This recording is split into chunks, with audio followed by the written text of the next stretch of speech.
जय श्री राम मेरे प्यारे दोस्तों। कैसे हो आप सभी।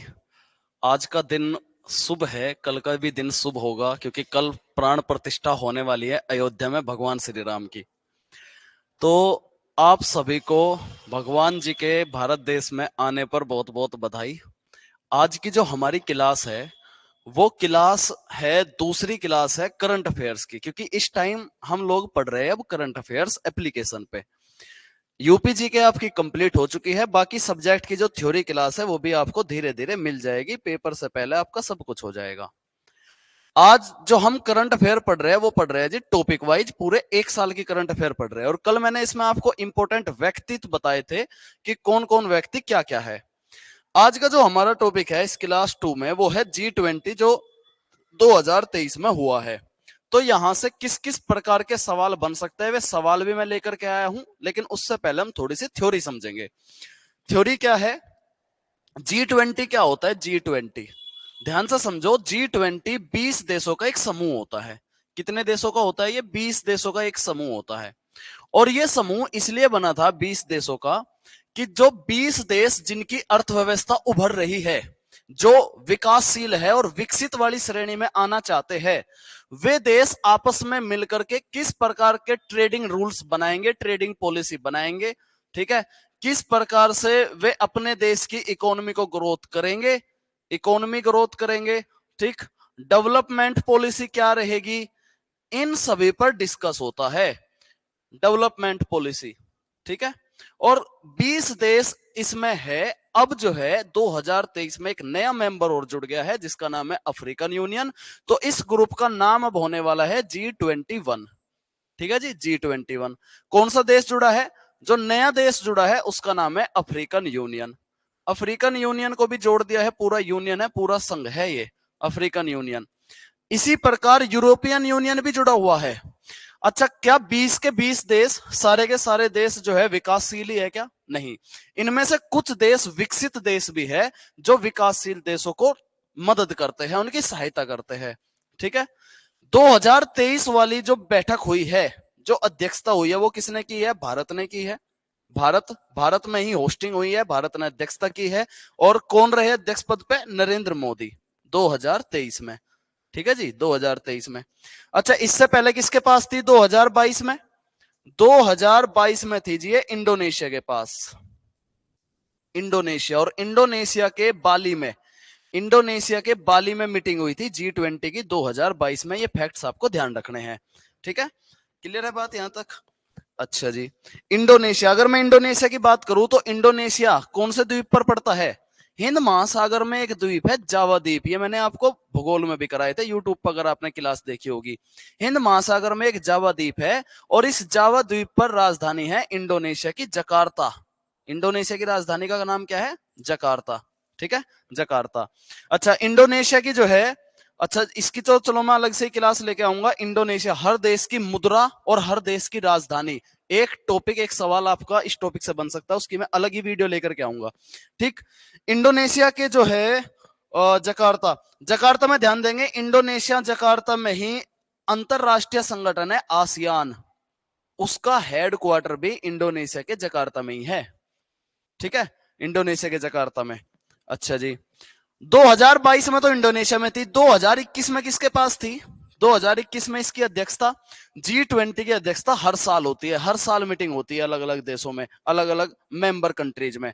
तो 2021 में थी जी इटली में, इटली के पास थी इसकी अध्यक्षता, ठीक है। और इटली की अगर मैं पीएम की बात करूं तो कौन है पीएम? जॉर्जिया मेलोनी, है ना, मेलोनी वो सुंदर सी पीएम है, ठीक। मेलोनी, हमारे प्रधानमंत्री जी घूमते रहते हैं उसके साथ में। ठीक है, तो 2022 में 2021 में इटली के पास में थी, 2022 में इंडोनेशिया के पास में थी, तो 2023 में भारत के पास में थी। अब सवाल उठता है कि 2024 में कहां होगी?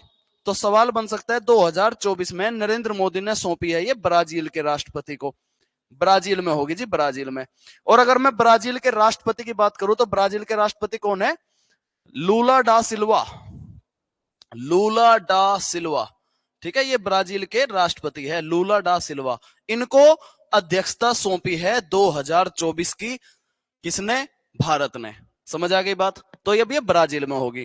अगर मैं ब्राजील की बात करूं, ब्राजील की अगर मैं राजधानी की बात करूं, ब्राजील की राजधानी, तो ब्राजील की राजधानी है ब्राजीलिया। क्या राजधानी है? ब्राजीलिया। और अगर मैं ब्राजील के मुद्रा की बात करूं, कौन सी करेंसी इसमें चलती है ब्राजील में, तो ब्राजील की जो मुद्रा का नाम है उसको हम बोलते हैं ब्राजीलियन रियल। क्या बोलते हैं? Brazilian real. ठीक है, तो मुद्रा वाला, हर देश की मुद्रा, हर देश की राजधानी, एक सवाल आता है, इसकी मैं अलग से एक वीडियो लेकर के आऊंगा। ठीक है, ब्राजीलियन रियल बोलते हैं इसकी मुद्रा। और पीएम कौन है? रियल। और इसके प्रेसिडेंट, ब्राजील के प्रेसिडेंट कौन है? लूला डा सिल्वा। बोलो, ध्यान रहेगी बात सभी को। ठीक है, तो ये अध्यक्षता 2023 की भारत ने की है, 2022 की इंडोनेशिया में हुई थी, 2021 की इटली में, 2024 की कहां होगी? ब्राजील में होगी। समझ आ गई बात। नया मेंबर कंट्री कौन जुड़ा है? अफ्रीकन यूनियन जुड़ा है, अफ्रीकन यूनियन। ठीक, अच्छा जी।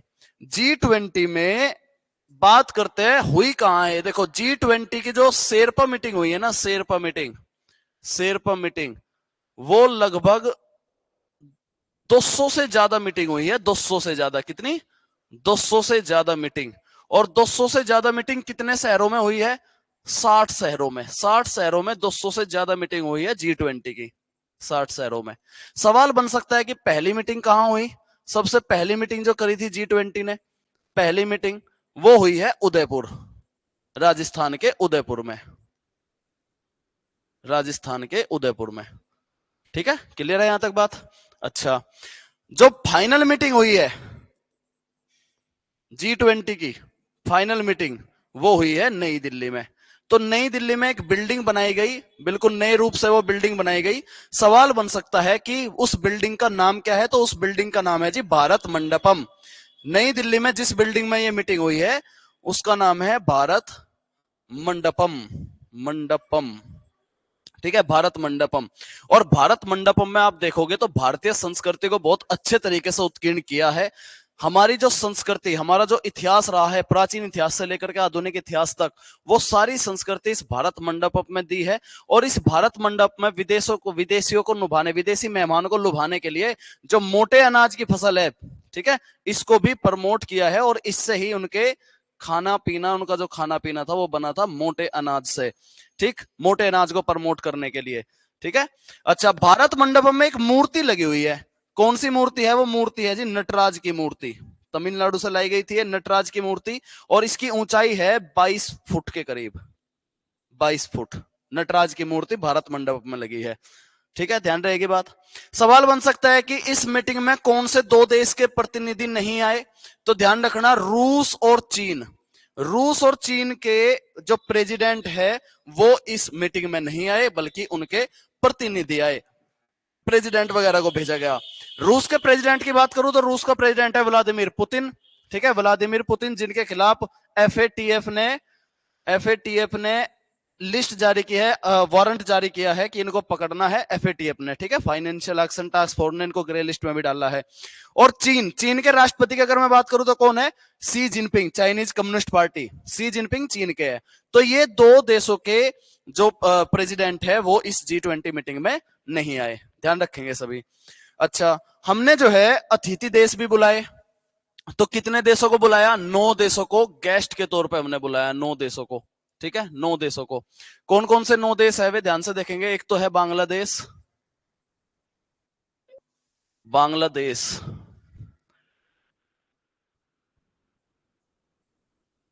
बांग्लादेश है। दूसरा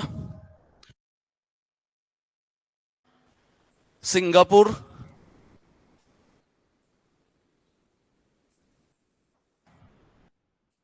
मलेशिया। ठीक है, इस तरीके से हमने जो है क्या बुलाए, 9 देशों को अतिथि गेस्ट के तौर पे। ठीक,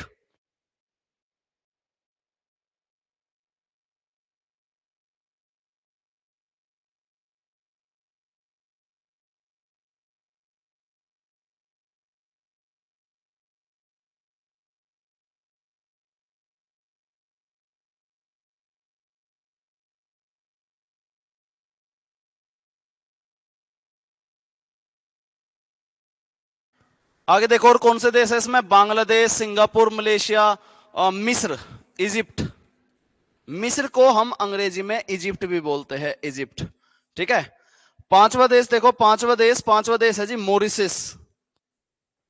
मॉरिशस, ठीक है, मॉरिशस। छठा देश जो गेस्ट के तौर पर रहा है, छठा देश स्पेन, स्पेन।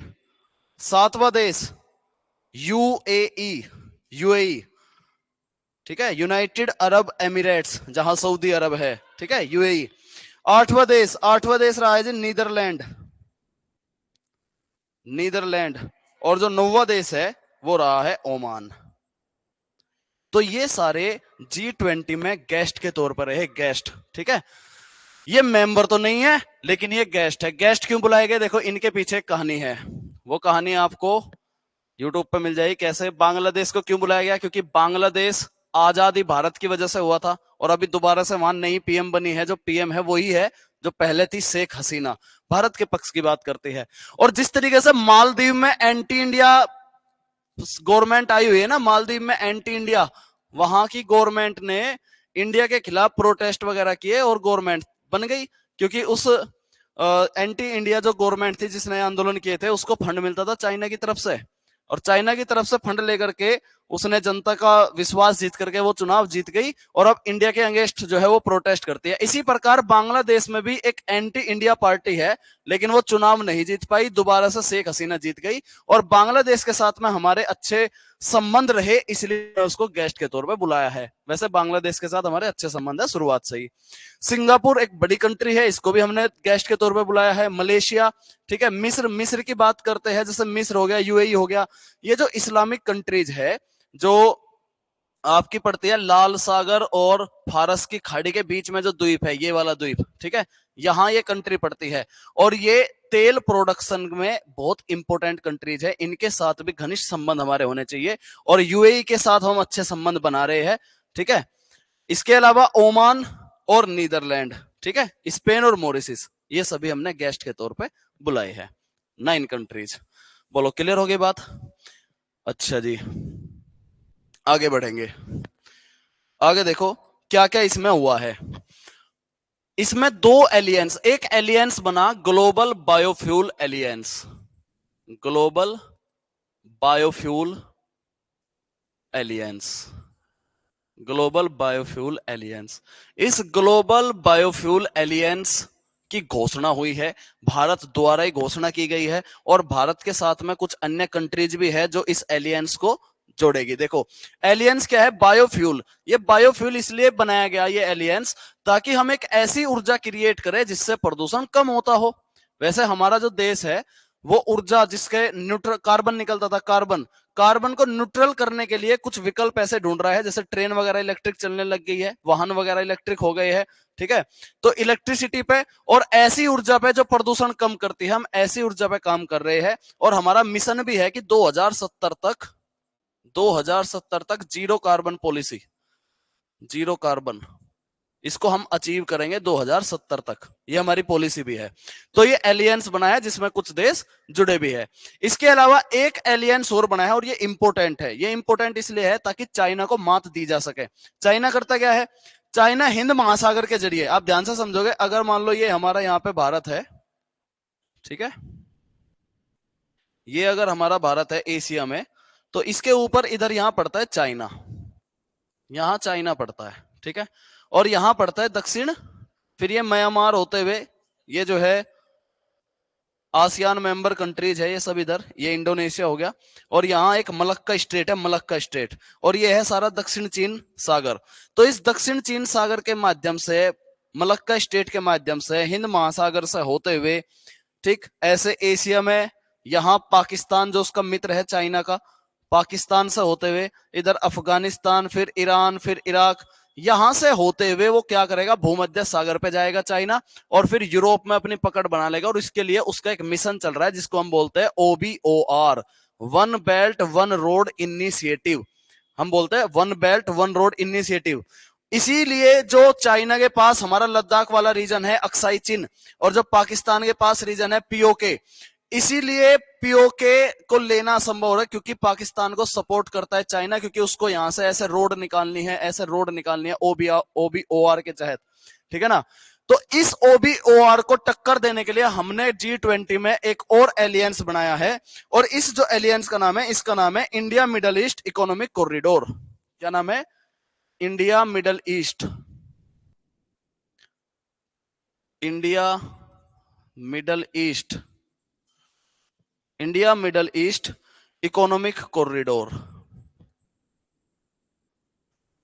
तो ये जो है एक कॉरिडोर, इसमें भारत भी रहेगा, यूरोपियन कंट्रीज रहेगी, उन्होंने साइन भी कर दिए है, ठीक है। इसका फायदा क्या होगा? देखो नाम में छिपा हुआ है India middle east, middle east European, middle east European economic corridor. तो यूरोप तक जाने की हमारी एक पहल हो जाएगी। कुछ मेंबर कंट्री चाइना से परेशान होकर के भारत के साथ में जुड़ भी रहे हैं, ठीक है। इसके बारे में पूरी केस स्टडी बताऊंगा आपको डिटेल में, क्यों हो रहा है ऐसा, ठीक है। क्यों चाइना हिंद महासागर पे कब्जा करने के लिए श्रीलंका, मालदीव, इधर बांग्लादेश, ठीक है, इनको ऑक्यूपाई करने की कोशिश क्यों कर रहा है, ताकि हिंद महासागर पे कब्जा किया जाए। इसकी पूरी केस स्टडी होगी। इसी को टक्कर देने के लिए भारत ने G20 में पहल रखी है, India middle east European economic corridor, ताकि OBOR को टक्कर दी जा सके। और OBOR से एक देश को उल्टा हटाने में भारत सफल भी रहा है। उस देश का नाम है इटली, जिसने OBR से अपने हस्ताक्षर वापस ले लिए हैं। इटली ने OBOR को छोड़ दिया है। समझ आएगी बात, ठीक है जी। तो ये जो है G20 में चीजें हुई है। तो ये इंपॉर्टेंट सी चीजें थी, ये टॉपिक मैंने आपको क्लियर कराया। अब इसके क्वेश्चंस कर लेते हैं। क्वेश्चंस देखो, पहला क्वेश्चन देखो, पहला सवाल क्या कह रहा है? G20 की स्थापना कब हुई थी? अगर मैं G20 की बात करूं, अब तो इसका वर्तमान नाम G21 पड़ गया है। कौन सा नया देश पड़ा है? कौन सा नया देश? African union. अफ्रीकन यूनियन नया देश जुड़ा है इसमें। 2023 की जो अध्यक्षता की है वो किसने की है? वो भारत ने की है। भारत ने 2023 में किसको सौंपी है? ब्राजील को सौंपी है। यानी ब्राजील जो है 2024 में करेगा। ब्राजील 2024 में। भारत से पहले इंडोनेशिया ने की थी। इंडोनेशिया ने की थी 2022 में, इंडोनेशिया के बाली में, ठीक है। और इसकी अगर मैं स्थापना की बात करूं कि स्थापना कब हुई थी, तो G20 की स्थापना होती है जी 1999 में, 1999 में, ठीक है। तो इसका सही जवाब होगा बी ऑप्शन, 1999 में इसकी स्थापना हुई है।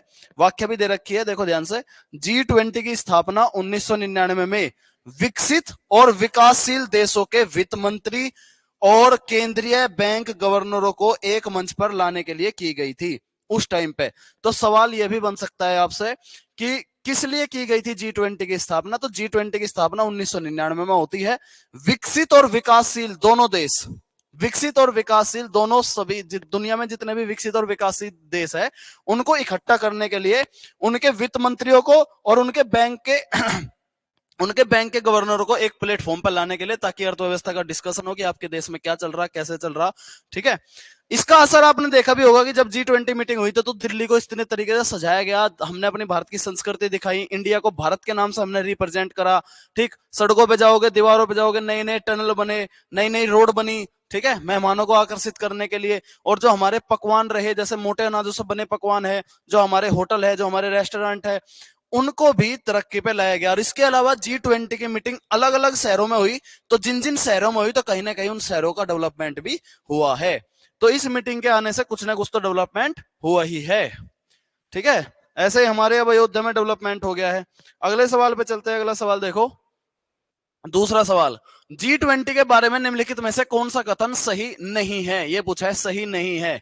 तो पहला देखो, अब G20 शिखर सम्मेलन में सदस्य देशों के वित्त मंत्री और केंद्रीय बैंक के गवर्नर ही शामिल है, ठीक है, ठीक है जी। भारत में 2023 से पहले G20 शिखर सम्मेलन आयोजित नहीं किया है। भारत ने 2023 से पहले G20 शिखर सम्मेलन आयोजित नहीं किया है, तो बात सही है। G20 का मुख्य उद्देश्य दुनिया के गरीबों को खत्म करना है, गरीबी को खत्म करना है। इसकी बैठक सालाना आयोजित की जाती है, यह भी सही है, यह भी सही है, ठीक। यहां एक गड़बड़ है, वाक्य में देखो क्या लिख रहा है, इस समूह का मुख्य उद्देश्य दुनिया में वित्तीय स्थिरता और टिकाऊ विकास को बढ़ावा देना है। यह बात तो सही है कि वित्तीय स्थिरता और टिकाऊ विकास को बढ़ावा देना है। ए और सी ऑप्शन की अगर मैं बात करूं, ये जो ही शब्द लिखा है ये गलत लिखा है। ही शब्द लिखने से क्वेश्चन गलत बन जाता है, क्योंकि सिर्फ वित्त मंत्री और केंद्रीय बैंक के गवर्नर ही नहीं होते, बल्कि उस देश के रिप्रेजेंटेटिव भी होते हैं, ठीक है। लेकिन जो बात होती है वो वित्त मंत्री और केंद्रीय बैंक के गवर्नर, अगर ही हटा दो तो ये ऑप्शन भी सही हो जाता है। लेकिन इसका मुख्य उद्देश्य गरीबी को खत्म करना नहीं है, बल्कि अर्थव्यवस्था को बढ़ाना है, वित्तीय स्थिरता लानी है देशों में, वित्तीय स्थिरता और टिकाऊ। तो सी ऑप्शन इसका गलत हो जाएगा, सी ऑप्शन इसका सही होगा, सही नहीं है जो। आगे बढ़ेंगे, अगला सवाल देखो। निम्नलिखित में से कौन से शहर में 2023 में आयोजित G20 शिखर सम्मेलन का आयोजन हो रहा है? तो सभी जानते हो 2023 में G20 का जो आयोजन हुआ है वो कहां हुआ है? हमारे भारत की राजधानी नई दिल्ली में। ठीक है, नई दिल्ली में बिल्डिंग जो बनी है उस बिल्डिंग का नाम है भारत मंडपम, भारत मंडपम। और अगर मैं इसकी थीम की बात करूं, इस भारत मंडपम में एक मूर्ति लगी है, नटराज की मूर्ति, जिसकी ऊंचाई है 22 फुट की। और अगर मैं इसमें थीम की बात करूं, थीम की, तो थीम जो रही है वो रही है जी वसुदेव कुटुंबकम। थीम जो रही है वो रही है वसुदेव कुटुंबकम, वसुदेव कुटुंबकम। वसुदेव कुटुंबकम मतलब होता है पूरी धरती ही हमारा परिवार है, क्योंकि रहते तो सभी इंसान ही है ना हर जगह, वही सेम इंसान, वही हड्डी मांस वाला इंसान, वही लाल खून वाला इंसान, उस इंसान के अंदर भी वही इमोशंस, वही सेम राजनीति वहां भी है, बस मौसम चेंज होते हैं। तो वसुदेव कुटुंबकम, पृथ्वी ही परिवार है। और जो थीम रही है वो रही है one earth, one earth one family, one earth one family one future, one earth one family one future. ठीक है, डी ऑप्शन। आगे देखो, 2023 में आयोजित G20 शिखर सम्मेलन की थीम, सवाल ही बन गया, G20 शिखर सम्मेलन की जो थीम रही है वो क्या रही है? One earth one family one future. A option बिल्कुल सही जाएगा, one earth one family one future. ठीक है, व्याख्या लिखी हुई है यहाँ पे देखो। हाँ, इसकी व्याख्या पढ़ो पिछले सवाल की। देश की राजधानी नई दिल्ली में 9 और 10 सितंबर को, ये डेट याद रखनी है, 9 और 10 सितंबर को G20 शिखर सम्मेलन का आयोजन हुआ है। 9 और 10 सितंबर, सवाल बन सकता है कौन सी तारीख को? 9 और 10 सितंबर को। अगला सवाल, अगला सवाल, निम्नलिखित में से कौन G20 का सदस्य नहीं है? ध्यान देंगे, जो G20 का सदस्य देश नहीं है तो वो है जी सिंगापुर। सिंगापुर अतिथि देश के तौर पर भारत में आया था, लेकिन वो G20 का सदस्य देश नहीं है।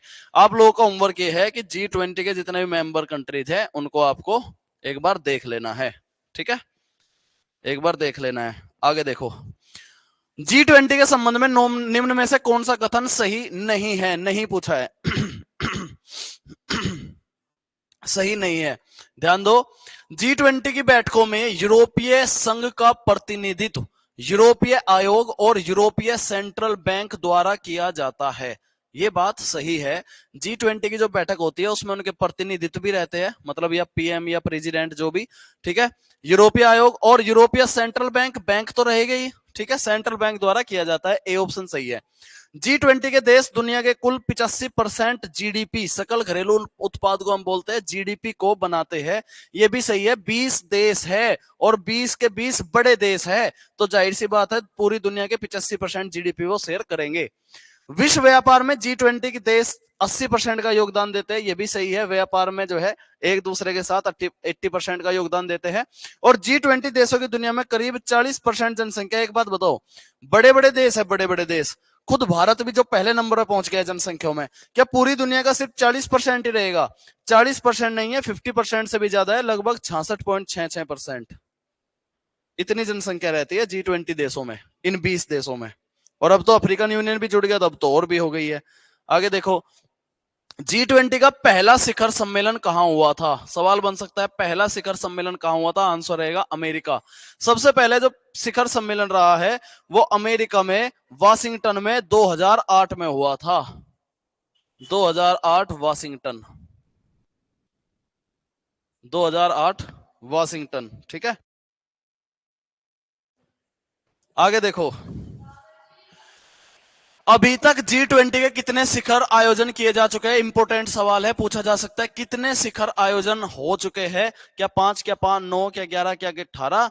तो ध्यान देना, 2023 से पहले 17 हो चुके थे। 2023 में भारत वाले को मिलाकर के 18वां शिखर सम्मेलन, तो भारत ने जो अध्यक्षता की है वो 18वें शिखर सम्मेलन की है, 18वें शिखर सम्मेलन की। ठीक है, 18वीं बैठक की। तो G20 के 18 हो चुके हैं। ध्यान रखना, देश 20 है और 2 कम करोगे तो 18, मीटिंग जो है इसकी हो चुकी है। और कब हुई थी? 9 व 10 सितंबर को, 2 दिन। 9 व 10 सितंबर 2023। कहाँ हुई थी? नई दिल्ली में हुई थी जी, नई दिल्ली में। नई दिल्ली में, ठीक है। स्थापना कब होती है G20 की? 1999 में। और जो पहली मीटिंग होती है वो अमेरिका में होती है। पहली मीटिंग अमेरिका में होती है, ठीक है। आगे देखो। और 9 देश अतिथि देश के तौर पर रहे हैं। G20 के बारे में निम्नलिखित में से कौन सा कथन सही है? ऑस्ट्रेलिया G20 का सदस्य है। ठीक, सही है, सही है, पूछा है, सही है। G20 सदस्य है तो सही है। G20 में एक स्थायी सचिवालय है, परमानेंट नहीं है। ऐसा कोई सचिवालय G20 में नहीं है जो स्थायी या स्थायी के तौर पर जाना जाए। वो यूएनएससी में है। वो यूएनएससी में है, यूनाइटेड नेशन सिक्योरिटी काउंसिल में, ठीक है। स्थायी स्थायी सचिवालय है जिसमें 5 देशों को वीटो पावर भी है। 5 देशों को। और कौन कौन से है वे 5 देश? वे 5 देश देखो कौन कौन से है जिनको वीटो पावर है। एक तो अमेरिका है, अमेरिका। एक जो है रूस है जी, रूस। एक जो है चाइना है, चीन। एक फ्रांस है। और एक ब्रिटेन है, ब्रिटेन। इनको जो है क्या है? वीटो पावर है। आप देखोगे ये देश भी बहुत दुनिया में जो है अपनी अकड़ दिखाता रहता है। ये अमेरिका से चिढ़ता है, ये भी कोशिश करता है अमेरिका को दबाने की। चाइना की सपोर्ट करी थी अमेरिका ने, लेकिन चाइना भी अब जो है अमेरिका को इनको आंख दिखाने लगा है। अब चाइना भी विश्वगुरु बनने की कोशिश कर रहा है। ब्रिटेन ब्रिटेन ने तो एक टाइम पे पूरी दुनिया पे जो है राज किया है। लेकिन फ्रांस बेचारा शांत रहता है, ठीक है। फ्रांस के बारे में आप इतना नहीं सुनते होगे। वो पढ़ा लिखा इंसान है, वो अपनी पावर का सही यूज करता है, ठीक है। अच्छा, G20 में स्थायी सचिवालय है, ये गलत बात हो जाती है। G20 की प्रेसिडेंसी 2015 में चीन के पास थी। नहीं, G20 की प्रेसिडेंसी हर 2 साल में नहीं बदलती, 1 साल में, हर साल बदलती है। अगला देखो, आखिरी सवाल है, G20 के वर्तमान अध्यक्ष कौन है? अगर मैं G20 के वर्तमान अध्यक्ष की बात करूं तो G20 में 2023 में तो प्रधानमंत्री नरेंद्र मोदी ने की थी, लेकिन जो अध्यक्ष है वो है इमैनुअल मैक्रो। इमैनुअल मैक्रो, शायद फ्रांस के है ये, इमैनुअल मैक्रो, ठीक है। तो G20 के वर्तमान अध्यक्ष इमैनुअल मैक्रो है। 2023 की जो अध्यक्षता की थी वो नरेंद्र मोदी ने की थी। और 2024 की जो करेंगे, 2024 की अध्यक्षता करेंगे। ध्यान देना, ये तो है G20 के पूरे इस संगठन के अध्यक्ष। लेकिन जब अध्यक्षता चली जाती है तब वो जो अध्यक्षता करता है उस मीटिंग की, तब चेंज होता है वो। और वो होगा ब्राजील का राष्ट्रपति होगा। अभी वर्तमान में तो लूला डा सिल्वा है, बाकी पता नहीं है तब कौन होगा, अगर इलेक्शन वगैरह में चेंज नहीं हुआ तो, ठीक है। बाकी फिलहाल ये है। तो ये 10 सवाल आपको समझ में आया होगा, ये टॉपिक समझ में आ गया होगा आप सभी लोगों को। आज भी हमने एक टॉपिक क्लियर कर लिया। अगर G20 सवाल बनता है तो अब आप इस सवालों को गलत नहीं करोगे।